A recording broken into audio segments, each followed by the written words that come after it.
everyone. This is Sandy Rodriguez, author of Choose to Prevail. And today I am so excited. I can't even believe it. As many of you know, I used to live in Mexico City. And I have to say that throughout the 90s, there was one individual that really was capturing everybody's imagination. And that was a man by the name of Ian Hodgkinson, also known as Vampiro, or in Spanish, Vampiro Canadiense, the Canadian vampire.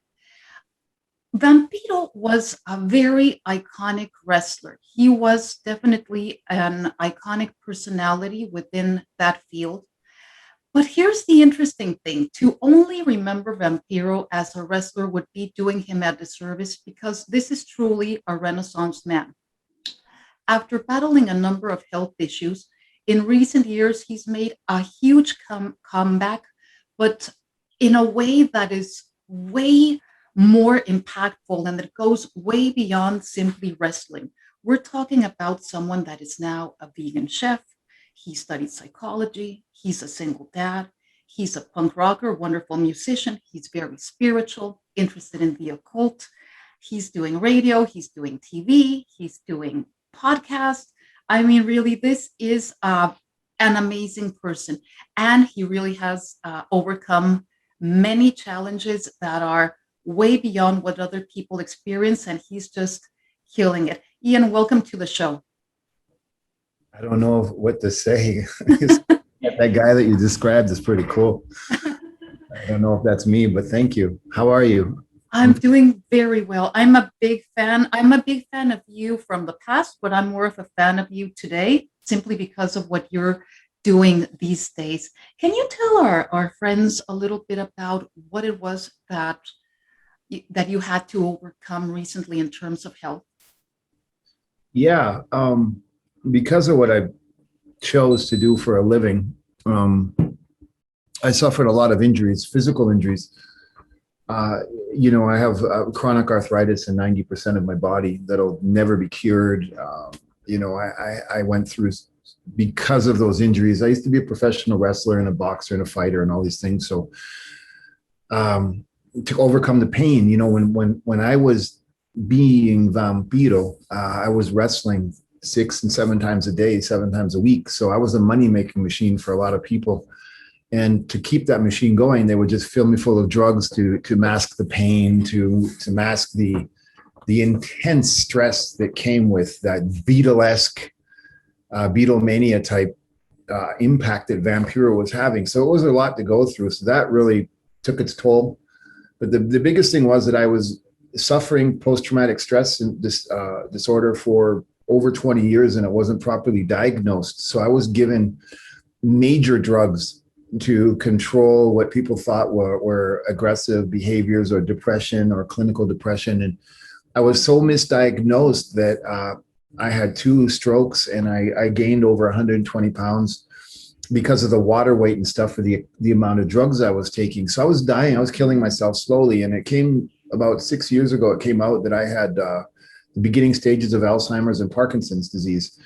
And they just upped the doses. So what was happening, I was literally walking down the stairs at a TV production, and they stopped me on the stairs and everybody came running and they said, "We're watching you die as you speak. You're leaving your body. There's something going on." So that was the moment when once again, God blessed me. Somebody saved my life. And that was the moment that I made the decision to not roll over and die and fight this, because I've got too much to do. I'm too blessed to be alive. I have too many things that I want to know about. I want to continue to experiment with life. So when they said, "You're not going to be able to do anything again in the ring, you can't fight, you can't play music, you can't do this," I took that as a threat. So being a fighter, when you're threatened, you fight. And there's absolutely no way that I'm going to let a mental health disorder take me off the path of being a creative monster. And I look at having mental health issues as a superpower, because not only am I sick in the eyes of the general public, I'm better than most because I'm doing 10 times as much as everybody else is. So to me, having this PTSD and stuff is just makes me that much more cooler. And it really does. It's very fascinating. I mean, certainly people would not expect to feel that they can truly relate to somebody like yourself, because again, you were not only a wrestling star, but you actually became a mainstream celebrity. And certainly, I mean, not everybody's a punk rocker. However, I think many people are struggling with mental health issues, with stress, with depression, with different types of health situations as to their physical health. And I think that for most people, what they want to do is simply sweep it under the rug or pretend it doesn't exist. And what's very exciting to me and what's very surprising is how you decided to face these issues head on and just say, no, they will not. They will not cause any issues in my life. I'm moving forward. I'm flowing forward. I'm going for it. And you're basically fighting against this opponent, and clearly you're winning that fight. That's very clear to me. I have to wonder also, Ian, as a musician, I know you're a punk rocker. I have the idea that sometimes music can be very cathartic or very healing in many ways. I personally am also very much into rock music, punk rock, and such. And I feel that it's an excellent outlet for a number of pent up feelings. Do you feel that music has played a role in helping you move forward with these things that we were talking about? Um, that's going to take me a second to answer. Is that okay? Absolutely. Because I think everybody's a punk rocker, and to me, punk rocker is a word. So to me, perception is everything, and so is intention. So when you say words, punk rocker, I believe that we all are frequencies and vibrations, and we come from another place. So punk rocker is just what the English language has put together, these letters, and it's a word that makes this sound. So what is a punk rocker? What is a musician? What is this? I'm a communicator. I'm a storyteller. So if punk rock is what you understand, so that I don't have to take 5 days to explain to you what I'm doing, then that's great. So to me, Mozart was a punk rocker. Jesus Christ was a punk rocker. Anybody who puts themselves in front of the public and is going to fight for what they believe in, they don't understand. One person will believe you, but 75 are going to hate you. So that is punk rock. That's rebellion. That is a very sad state of things, because I truly believe that frequencies and vibrations, not only are we made of that, but that was our first form of communication. So back in ancient times, it was either a symbol that would describe a scenario, or it was music used to convey an emotion. So I truly believe, just like pro wrestling, you said something that I was a big celebrity. I was a horrible pro wrestler. I don't care about lucha libre. I never learned how to be a luchador. I was involved in lucha libre as a storyteller, as somebody who provoked emotion. My entrada, my entrance, or my salida, or the way I left the ring. Everything else that happened in the ring, I was horrible. I was never even in there. It was me coming out, was that explosion. And that's the guy who's going to fight for me. That's who I am. So I look at playing guitar. I can't play guitar, but you put me on stage and I'm going to change your life, because I look at the guitar as a spirit board, like the Ouija board. I have no clue what's going to come out tonight. I don't care. I don't even want to study. I'm not going to warm up and I'm not going to practice. But I do know that I'm going to change, and so are you, because there's something that's in the air and it has to come out. And the little bit that I do is going to provoke that change. So I've learned to be okay with that. So I look at it as magic. And that's kind of, once I understood that, and I always get these managers and agents always trying to, I want to be your manager. You're a musician. We have to, it's like, I'm not a musician, and I'm a storyteller. So leave me alone. You can't dictate to me, and don't give me a script. If I have something to say, you're going to know. If I don't, I'll go away. And I believe that once I understood that's who I am, I truly believe I wasn't born in this time. I've come from another place, and I'm good with that. I think that's also what makes you so appealing to people and what allows you to actually inspire emotions or passions from the audience, no matter what it is that you're doing. That it seems very obvious that whatever you're doing comes from the heart. It's not something that's pre-planned. And I think people respond very, very well to that. I wanted to ask you, Ian, moving on to another aspect of your life, how do you deal with doing all of the things that you're doing because you're a very, very busy man and also being what I believe is an excellent father? Do you deal with that? How do you combine both activities? Oh, it's easy. I mean, if I wasn't doing that, I'd feel like I'm not doing something that I'm supposed to be.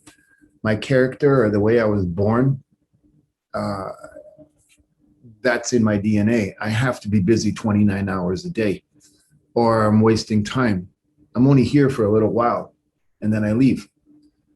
So I'm curious. I want to learn everything. I want to taste everything. I want to see everything. I want to analyze it all so that I can make the most complicated things simple when I relay my message. So I don't even think about it. It's just the way it is, and it's perfect. It makes my life very easy. Because when I have to try to conform, if I've tried about 6 times in my life to work 9 to 5 jobs and fit in, be a parent, stay home, like the traditional form of parenting. When I'm myself, me and my daughter are extremely close. When I try to fit into what society says I should do, it really messes up everything. So I look at people who don't do what I do as the strange ones. I could never do that. I could never. I don't even know how to address it. I can't. It scares me. I need to do this. When there's a hurricane and a tsunami and everything at the same time, then I'm perfect. I like that. What do you think about the trend today toward extreme specializing in one field and one field only? I feel that you're quite the opposite. You're truly the Renaissance man, truly somebody that is doing many things and doing many things well, even if you say that you might not be necessarily an expert in let's say, an expert musician or an expert wrestler. But regardless, I think that you're an extremely well-rounded person in many ways. You're spiritual, but you're also an athlete, but you're also a parent, but you're also a communicator. It's a number of things. What do you feel about that trend toward being very specialized and being only active in one field these days? I believe that those people who do that are going to be so brokenhearted and disappointed when they fail. Because the moment that you let your ego say that you're a specialist or that you're perfect in one thing, not only are you missing out on life, your arrogance is going to prevent you from being educated. And the people who are truly open to understanding that we are a frequency, you can't put a frequency, you cannot control a frequency. It expands and it goes where it needs to be heard. So anybody who says I'm an expert or specialized in one thing, shame. That's a shame, because if you claim to be a teacher but you're not a student anymore, then you really don't have anything to say to me, and I'd rather not waste my time and I'll move on. So I'm not for it. That's fascinating. You know, another thing that I find very fascinating about you, and I believe that the audience can definitely learn from, is that you could have easily just walked away from a wrestling career and say, okay, I was already very big in different countries and even way before the internet, so it's even more of an achievement. And I'm just going to live off past glories. Many people would have chosen to go down that path. But I feel that on the other hand, if anything, I feel that now you're doing things that are more interesting even than what you might have done as a very young man. So for people that are concerned about needing to move away from a career, because some careers have a built-in expiration date, and they might be thinking, oh, my life is over, I have nothing left to do. What advice would you give them, or what would you recommend to people that feel that there is no place left to go, particularly when they had a major success as very young people? Uh, Again, I, I truly believe that my mental health issues are a blessing, because on the life of my daughter, I do not remember Vampiro. I Hmm. don't remember 30 years of my life. It's awesome because everybody just comes up and says to me these things, and I'm like, and I see videos, and I'm like, I Of course, I recognize it, but I can't believe that was me. If I had to relive that, I couldn't, I would never do. I have no interest in I don't care because it's in the past. The only good thing about that is it's brought me to where I am today. It's a part of the puzzle. So people who say, oh, this is all I've done, this is all I've done, this is all I've done. I was one of those people, but that's your ego talking. So once I really got into the study of magic and I understood that it's a grain of salt or a grain of sand on the beach, there's so much more. And if that's what you think you have to offer in life, then you're going to have to ask God for forgiveness because you wasted the gift he gave you, and that's to be here and learn. I truly believe that yesterday was yesterday. It doesn't affect today or tomorrow. What I did yesterday doesn't pay my rent. What I did yesterday is not going to make me healthy today. It gave me the knowledge to stay on this path. So I did everything I could for about 15 years to escape Vampiro. I hated Vampiro, but it's not true. I hated the version of me at the time because economically, spiritually, physically, romantically, however you want to put, whatever you put in your life. And this didn't work. That didn't work. She was wrong. He was wrong. This was no good. Well, if you think about it, there's only one common denominator in all of that is I was there. Nobody else was in every instance. I was. So whatever was wrong, it's because I was not prepared to be in the position I was put in. So I needed to learn that lesson to become who I am today. So now Vampiro is a brand. Vampiro is all these things, but I understand that now. I didn't then. So if anybody says, oh, I can't do what I used to do, I could never be Vampiro again because I don't want to be. It doesn't mean a thing to me. What means everything to me now is who Vampiro is today. So that's the way I look at it. I think that's excellent advice to focus on what is now and what you will be doing in the future. Fantastic. No, that's very, very interesting. I'm also very fascinated about just how varied your different interests and activities are. I understand that you're also a vegan chef. Could you tell me a little bit about how you got into that? Well, yes, I can. When I was dying, I needed to make an extreme change. So that was all the chemicals out of my life. And a lot of my diet, like everybody else's diet, is a lot of processed or chemically enhanced food. So I thought if I have brain trauma, I'm sick and they're pumping me full of drugs, more chemicals is going to make me more sick. So that's what got me onto the vegan kick. But I'm not a vegan. I say the word vegan so because everybody understands it. I wear a leather jacket. I wear Doc Marten leather boots. So I'm sorry, Mr. Kyle and Mr. Horace, but it doesn't really break my heart that I'm wearing a leather jacket. It just doesn't. But I eat a plant-based diet, and here's why: I need life. I need to be on a certain frequency, 24/7. So that's why I turned to the plant-based eating, and I became a plant-based chef. That's very interesting. Deep, huh? That's quite interesting, really. You wouldn't expect necessarily a vampire to be at least vegan when it comes to his diet, but there you go. I also know that you went back to school and you studied psychology at some point. That's also very fascinating to me. What was that like, or how did you decide to do that? Because I needed to understand how to beat Alzheimer's. And how to beat Alzheimer's and Parkinson's and all these stigmatisms was become a psychologist so I can help other people. Not even worried about myself. Because if you meditate, if you ask for things for you, they never come. But if you do things for other, the universe pays you back. So I thought, how am I going to take Vampiro and help people be motivated? Well, I'll be a psychologist so I can understand this so that when I talk to people, they're going to know I know what I'm talking about. So that was the big thing. And the other thing is, I worked on a paranormal TV show for a long time, and I was disgusted with myself because I was lying to people. There are no ghosts on these ghost hunting shows, but there are spirits and energies and all that kind of thing. And everybody has the right to make a living. It's okay, but I can't lie to you. So what I said, okay, I'll stick with the paranormal. I'm doing paranormal investigations, but I want to know the state of mental health of the person you're saying was haunted at that time. 600 years ago, there was no internet, there was no doctors. Post-traumatic stress didn't happen. So if you say this castle was haunted because there was a murder, Well, why did that person commit the murder? What was going on that made that person, and who told the story? Because none of us were there. So I want to dissect it from that point of view so I can explain to you so you can form the proper perception you need to understand it better. And that's why I took it. You're very international. You're originally from Canada. You have also lived in the US. Certainly, you lived a very large portion of your life in Mexico. Uh, Possibly, I'm not sure. I believe that you were also spending plenty of time in Japan. But Yeah, now you're Rico, Italy. Yeah, I've been around. Italy. Yes, definitely. And now you're back in Mexico. Yep.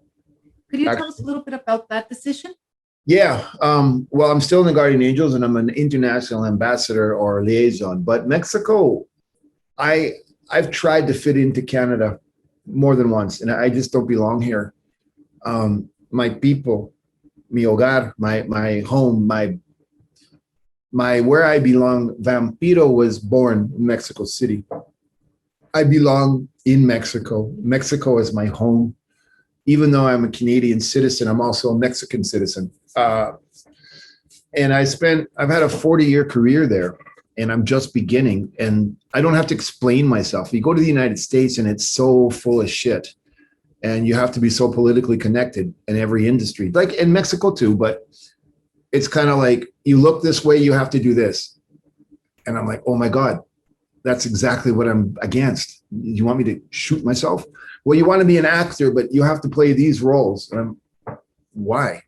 You know what I mean? It's like, I hate it. I hate it because there's too much work to be done, and I do not have the ability to find the patience to do it. But in Mexico, the people know me because I've been doing it for so long. So there's grandparents who are our grandparents and their kids, and now those kids who grew up with me. So if I speak or I say something or I put something out there, it's understood. And I also absolutely love Mexico, and I truly believe the people need somebody to fight for them. And I love doing that. So that's why. It's wonderful that you're there because I do know for a fact that you were and still are a legend over in Mexico, specifically in Mexico City. Definitely a very, very iconic individual, not just in wrestling, but just in general. You're a person that when somebody talks about Vampiro Canadiense, you're right. Everybody knows exactly who you're talking about. And that's quite an achievement, especially in a city of that size where everybody is vying for attention and everybody's very busy. And especially because you built your career there back in a time where there was no internet, maybe things were a little bit more difficult to um, to have everybody know about. And it's just amazing to me how you've been managing to stay not necessarily in the public eye, but in people's hearts over so many decades, and that's amazing. I have to say, when you were mentioning that you don't like it when people are too politically correct or trying to box people into categories, that's something that I can see why you wouldn't like because I think you defy categories, Vampiro. You are just so many things. Your personality is very rich, and you as a person seem to be uh, somebody that has just so much to offer. What would you like to tell our people that are watching right now that are struggling with something? They might be struggling with health issues. They might be struggling with depression. They might be struggling financially, perhaps in their relationships. And you honestly seem like a person that is not only filled with strength, but also filled with optimism and hope. What message could you give our friends? You need to learn how to reframe things. That's the first lesson I learned in magic. Uh, you need to understand what is your intention and why are you putting so much value on what other people say are important. Uh, I'm broke. That person's a millionaire. So what? I wake up every day, we breathe the same air. I have the same opportunities to be constructive and impactful. Being impactful doesn't mean you need a lot of money. So if you need to start to learn how to look inwards. If you don't practice self-care and take care of yourself first, how are you going to make any kind of impression on the outside? I don't care if you tell me you're sick, you don't have any money, or you're depressed. That is all 100% bullshit. Because it's man-made. Why are you depressed? Well, because I lost my job.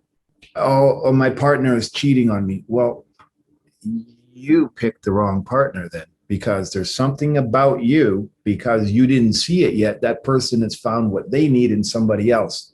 So is it their fault that there's something about you that's no good in their eyes? So you need to, so when I say that's just an example, so you need to learn how to reframe things. And what I mean by reframing is you need to reverse it. I lost my job. You know, you didn't lose your job. You were there, you learned something, you worked with a certain kind of people that are under a certain amount of stress, and that's the mindset that that environment provokes. So now that when you go to your next job, you're going to understand that scenario better. So you're going to go in there with leadership skills. So instead of saying, I lost my job, oh my God, I have a new thing to bring to my next environment, right? So things like that. If you understand that your ego, you need to conquer, not dominate or coexist. You need to conquer your ego. And ego is not arrogance. Ego is your perception and your current paradigm. You need to take yourself out of your comfort zone and go into the next sandbox that's even bigger and understand that, oh my God, whatever I thought was so important, these people don't even acknowledge that. How crazy is it that I'm wasting my time worried about what they thought? The world is a lot bigger. So if you go in with that attitude, you're going to be pretty surprised that if you start to like yourself, you're going to give off that energy and people are going to say, oh my God, who's that? How interesting are they? I want to talk to that person. And you're going to be like, oh my God, somebody noticed me because I see myself in a different light. That's how you beat these things. Absolutely. I really like the idea also about taking responsibility, feeling that you yourself have a bigger sense of agency than most people believe. Many people think, oh, the world is doing this to me and the world is doing that. I like your idea about taking responsibility and standing up for yourself in that regard. Can I tell you something that I was very impressed by when it comes to reframing? You specifically did something on Instagram that I thought was very interesting. I was looking through your Instagram a while back, and I saw a picture that was posted where you're wrestling. This was clearly a picture from a very long time ago, probably towards the start of your career. And to be honest, Ian, I thought it was a little bit shocking because you were covered in blood. I thought it was a little bit, I mean, it's something that you're not expecting to find on your Instagram feed. So I thought, oh, but then I read the caption and I thought that is fascinating because your caption was something along the lines of, this was a match that pretty much made my career. I bled a lot, and that was a good thing. It was something that attracted attention. It was something. So you were looking at it from the perspective of, I mean, it was a good thing. It was something that was very iconic. It was something that was very eye catching. And I thought that's fascinating because people can choose to frame things in many different ways. I don't think that us being non wrestlers or people that are not involved in combat sports, I don't think any of us would like to be, bleeding on a regular day. But the way you saw it as an athlete or as a person in that field was very interesting to me. It was a way of taking something that others might not find desirable and finding definitely a silver lining. In this case, perhaps it was something that was to a certain degree, maybe even a game changer. Maybe a lot of people in the audience that day were super excited. It's something that's interesting to me that anything can be viewed from many different angles. And there are truly many different realities or many different ways to look at one same event. I remember that. I mean, I remember the photo. Yes. I don't. I kind of remember when it happened, but the way I look at it, it shocked people, Yes. because that picture is the beginning. At Mhm. the end of the night, it was head to toe. It was dangerous, but it was one of those things, and I thought to myself, well, uh, I listened to the comments, and people were grossed out. Some people didn't come back. Some people are still traumatized by it. But what that did was, when I did come back, and I just didn't even, it was like, okay, next. It's kind of like, if that's all you got to hit me with, And that's what you think is going to make me run away. There's no way. Are you crazy? It's like, you best come again and bring it twice as hard, because it's not me. Vampiro is just the guy that it's these 20,000 people that are with me screaming. So you're fighting all 21,000 of us, or whatever it is, 20,001. And it's kind of like, if I'm asking you to look at me like a leader or an underdog, or somebody's going to take their gloves off and fight for you to the death, that's why. Not because I was bleeding a lot. Who cares? We all bleed. We bleed on the inside. When I'm brokenhearted, I'm bleeding just the same, but you can't see the blood or the tears. When I don't see my daughter for a year because of this pandemic, I'm bleeding more than that photo. My mom is getting older, and if I go back to Mexico, I don't know if I'll see my mom again. I'm bleeding 1,000,000 times more than that photo could ever express. So that photo, that guy is the guy who will bleed until he can't even breathe anymore to make sure you're okay. That's what that photo is all about. That's what Vampiro is about. I love that, Ian. Thank you so much for that, for those words. It's really something that brings you close to people's hearts, that I think people do feel like you are indeed fighting for them. And although we cannot be exactly in your shoes because you're a very unique individual, I think we all have the experience of being the underdog at some point, of feeling that we need somebody to fight for us. And it's very, very exciting that you have been there for so many fans and people that look up to you over so many decades. And it's wonderful. Thank you so much, Ian, for joining us today. This was a wonderful conversation. Any final thoughts for our friends? Yeah, of course. They need to see what you're doing, and the producer of your show, especially in this. I'm not a cancel culture guy. I'm not a Me Too, all that bullshit. Look, if you really have to justify everything, your shortcomings behind titles and jump on what society says is the latest fashion trend, then you're even more lost than you think you are. I think guys like me are very intimidating. I'm full of tattoos. I'm a fighter. I'm not a normal guy who looks at you as an equal, as a co-worker, as a co-creator in this universe. I do believe that people need to know that there is 2 women behind this project, because I have a daughter and she's starting out in the world. And I don't look at it like, oh my God, she's got to compete with men. I just look at it like she's a very driven, talented person with something to say. So let's see how the universe accepts her. So the fact that you 2 are doing this program, I truly believe that, especially if you get guys like me on here, you can't hold back, and you've got to not treat it like you're walking on eggshells, because then you're just as guilty not supporting this program as this Me Too cancel culture bullshit. So what I'd like to say to your public is they're very lucky that they have the 2 of you doing this, and it was an honor for me to be here. Thank you kindly. That's wonderful. And we'll be sure to check out everything you're doing in Mexico, the podcast, the radio, the TV, all of your projects. Thank you kindly.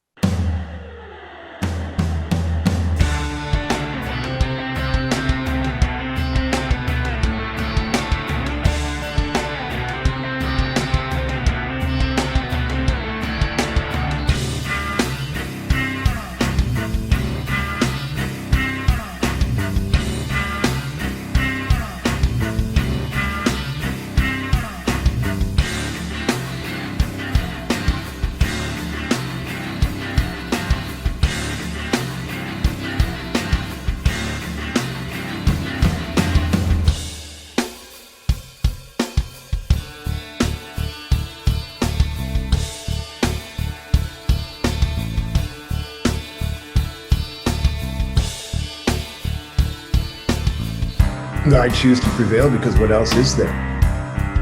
If you don't choose to prevail, you're choosing to fail. How is that even an option?